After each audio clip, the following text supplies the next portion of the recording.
ನಡು ರಸ್ತೆಯೇ ಕುರಿ ಮಾರಾಟದಿಂದ ಟ್ರಾಫಿಕ್ ಸಮಸ್ಯೆ, ಸಾರ್ವಜನಿಕರಿಂದ ಆಕ್ರೋಶ. ಹುಣಸಗಿ ಪಟ್ಟಣದಲ್ಲಿ ಕುರಿ ಮಾರುಕಟ್ಟೆ ಇದ್ದರೂ ವ್ಯಾಪಾರಿಗಳು ನಡು ರಸ್ತೆಯಲ್ಲಿಯೇ ಕುರಿ ಮಾರಾಟ ಮಾಡುತ್ತಿರುವುದು ಸಾರ್ವಜನಿಕರಲ್ಲಿ ತೀವ್ರ ಅಸಮಾಧಾನಕ್ಕೆ ಕಾರಣವಾಗಿದೆ. ಈ ಕುರಿತು ಹಲವು ಬಾರಿ ಅಧಿಕಾರಿಗಳಿಗೆ ವರದಿ ಮಾಡಿದರೂ ಕೂಡ ಯಾವುದೇ ಕ್ರಮ ಕೈಗೊಳ್ಳದಿರುವುದು ಸಾರ್ವಜನಿಕರು ಖಂಡಿಸಿದ್ದಾರೆ.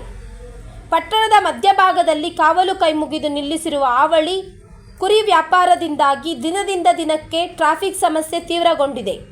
ಹುಣಸಗಿ ಪೊಲೀಸ್ ಠಾಣೆಯ 3-4 ಪೊಲೀಸ್ ಸಿಬ್ಬಂದಿ ಸ್ಥಳದಲ್ಲೇ ಇದ್ದರೂ ಕೂಡ ಪರಿಣಾಮಕಾರಿ ಕ್ರಮ ತೆಗೆದುಕೊಳ್ಳಲಾಗುತ್ತಿಲ್ಲ ಎಂಬ ಜನರ ಆರೋಪವಿದೆ.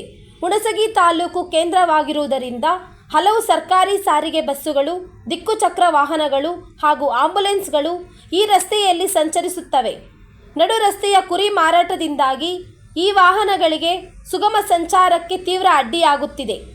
ವಿಶೇಷವಾಗಿ ಗರ್ಭಿಣಿ ಮಹಿಳೆಯರನ್ನು ಸರ್ಕಾರಿ ಆಸ್ಪತ್ರೆಗಳಿಗೆ ಕರೆದೊಯ್ಯುವಾಗ ಆಂಬ್ಯುಲೆನ್ಸ್ಗಳಿಗೆ ತೊಂದರೆಯಾಗುವ ಸಂಭವ ಹೆಚ್ಚಿದೆ. ತುರ್ತು ಪರಿಸ್ಥಿತಿಯಲ್ಲಿ ಯಾವುದೇ ವಿಪತ್ತು ಸಂಭವಿಸದಿರುವುದು ಬಹಳ ಕಷ್ಟಕರವಾಗಿದೆ ಎಂಬುದು ಜನರ ಆತಂಕ.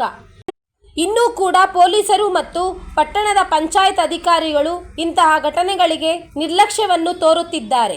ಸಾರ್ವಜನಿಕರ ಜೀವನದ ಸುರಕ್ಷತೆ ಮತ್ತು ಸಂಚಾರದ ಸುಗಮತೆಗಾಗಿ ತಕ್ಷಣ ಕ್ರಮ ಕೈಗೊಳ್ಳಬೇಕು ಎಂಬುದು ಹುಣಸಗಿ ಸಾರ್ವಜನಿಕರ ಒತ್ತಾಯ.